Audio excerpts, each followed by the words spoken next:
Ladies and gentlemen, uh, let me introduce to you Tracy and Chyna Robinson with the movie No Ordinary Lives.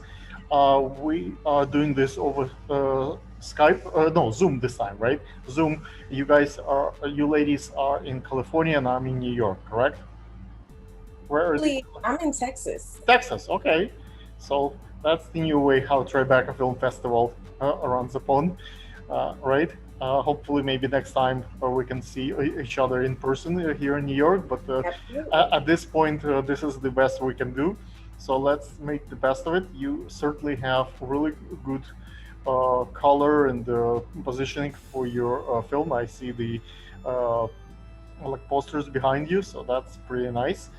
Uh, if you can maybe start with the introductions, tell us a little bit the audience who you are, like about the movie. I saw the trailer; it's pretty amazing. I think it makes sense for the folks to watch it. Can you talk a little bit about you? Sure. Well, I'm Chyna Robinson. I'm the writer, director, and producer for No Ordinary Love. And And then I'm, Tracy's and on I'm, also. I'm Tracy Rector, and I'm the executive producer for the film. Is it Yeah. coincidence that two ladies in the film also have like stories two ladies, and I have two ladies in front of me, or that's how you like planned all your interviews, like two of you, like. Well, I mean, having women be a part of the production in front of the camera and behind the camera are really important. So it just so happens we come in twos this time. If this question I actually don't have in my writing notes that we discussed in prior, but maybe you can answer for me. Whenever I'm on a set of big film, all the principals get in their trailers and the director and all the important people come every 5 minutes and ask them, how do you feel? Is everything is all right? Are you ready? And they are like constantly asking them like, if everything is okay. Is that a process? Because principals always can get a different director, but principals are so important, or that's how the Hollywood is. Well, I mean, for studio films, I'm sure they that is their process. For independent filmmakers, everybody does not have their own trailer. We'll have, a couple of rooms and places where the actors can kind of go and collect themselves and things like that between scenes. But there was a lot of communication between But myself as the significance, director. the principles are so significant for the director, because when I film like little YouTube video, I'm the YouTube guy. I'm the most important part. I can switch different parts, but I'm production important. But in the big film, I see that the principals have the center space. Yeah, like again, with indie films, everybody is really, really important. So the principals are important, the director, the producers, the crew, everybody, makeup artists, everybody on set really has an important space because usually we're wearing It's more than one small, hat. smaller crew. Gotcha. Smaller. Uh, what about the set of questions that we actually agree upon?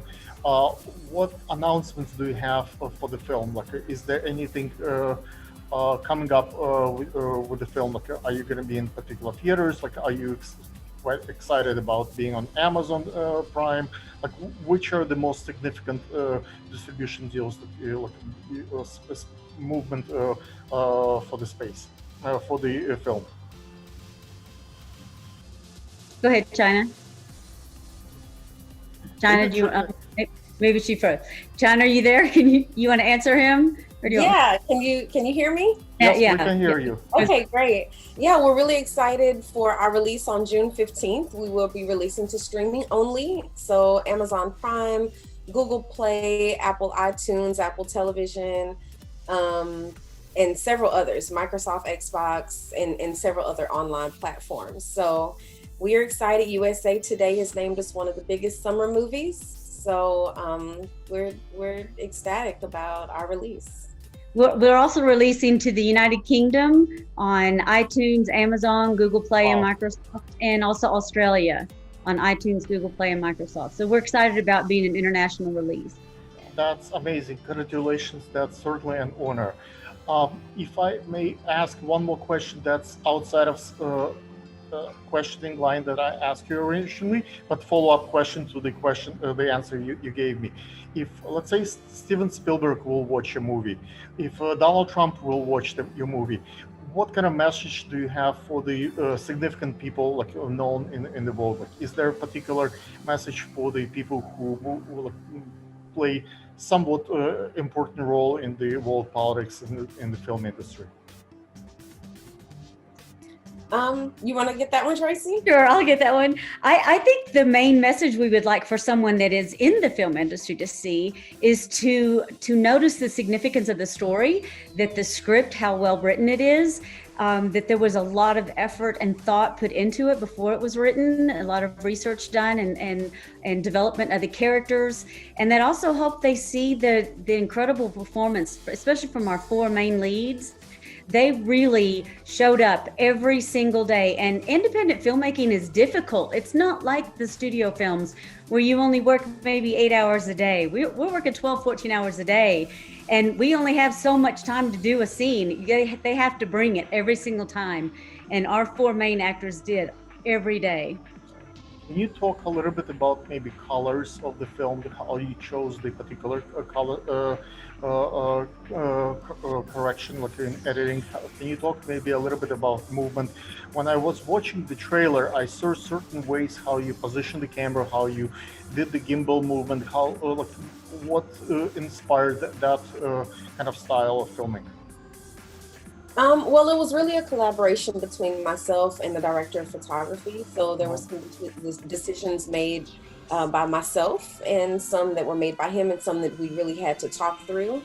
So if you saw the, like for instance, the scene where the two of the leads are dancing, we wanted like really in your face coloring on that. So when we lit it that way, and then when I sat with the colorist, he took it, a step further and punched up the colors even more. So that you would feel that you're in a nightclub with these characters. And same thing with the other scenes. If it was a really intense scene, we would have quicker movements with the camera, just so you would feel the intensity and your emotions would kind of play with that as well. So we did a lot of that and a lot of talking.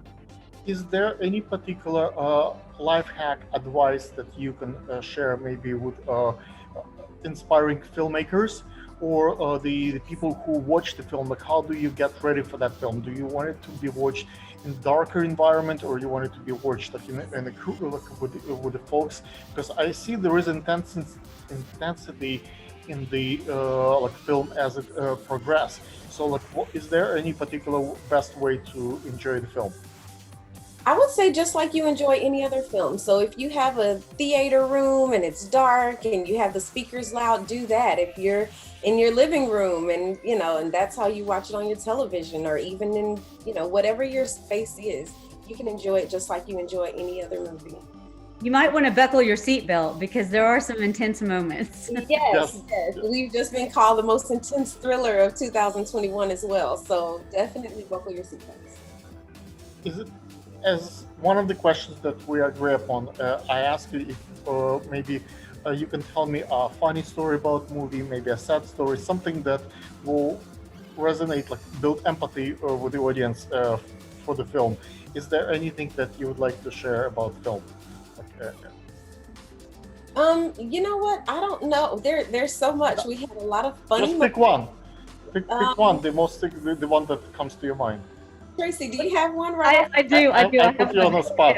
We still laugh about. So we were filming in the house with the couple where the man is the police officer, and police are called to the home. And so in an independent film, you don't have a costume designer. You have two people that are usually not doing that sort of thing, putting costumes together. So we're ordering patches and badges and putting these uniforms together, really hoping they look authentic. So in the middle of shooting this scene, we get a knock at the door from the homeowner association president, wanting to know if everything was okay at our townhouse, because we had so many police officers outside in the front yard waiting for their scene.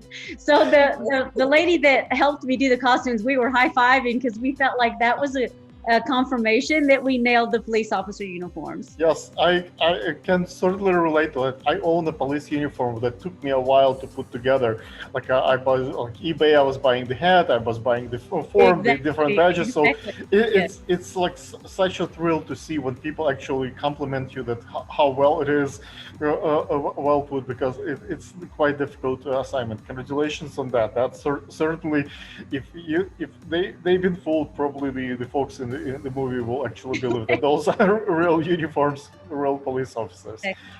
Okay, so since I was given only like 15 minutes by your PR agency, maybe you can, but still I'm grateful for Monique. Maybe you can say a couple of words about Monique, the efforts that she's doing for you as the PR person, and then we will close with the plug-in notes.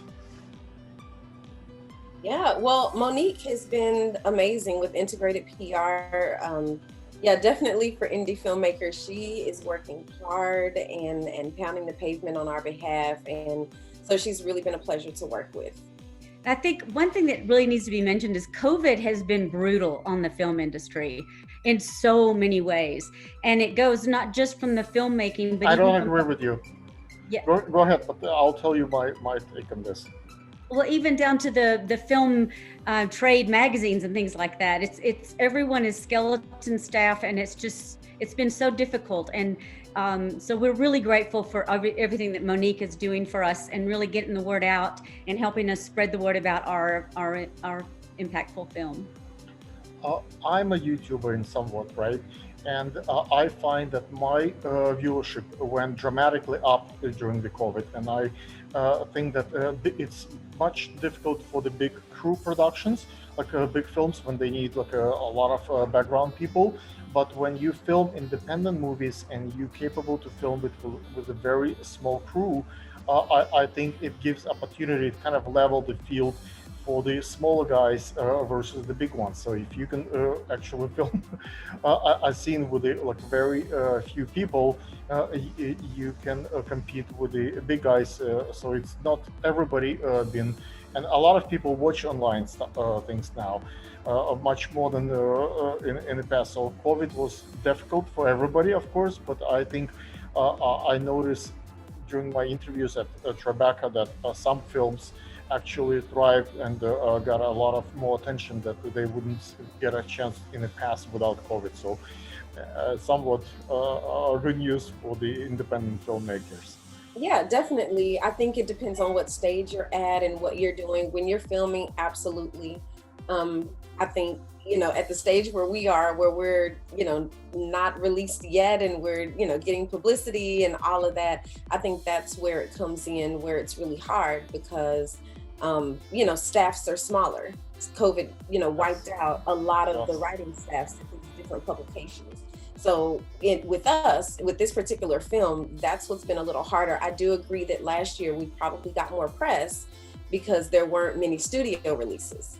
So there was a small opening and we, kicked that door down and tried to make some things happen. But yeah, it's been brutal on one hand and beneficial on the other, if that makes any sense at all.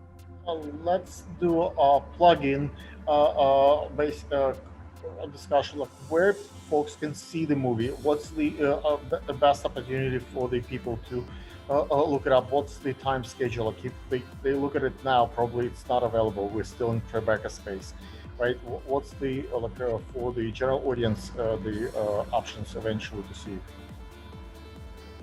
Well, we release June 15th. So all of that is on our social media as well. So No Ordinary Love Movie on Instagram and Facebook, and then NOL Movie on Twitter. And we'll be posting links. You can pre-order now for June 15th or on June 15th. Starting on that day, it will be available. The links will be live on. What's the main platform where people watch it usually?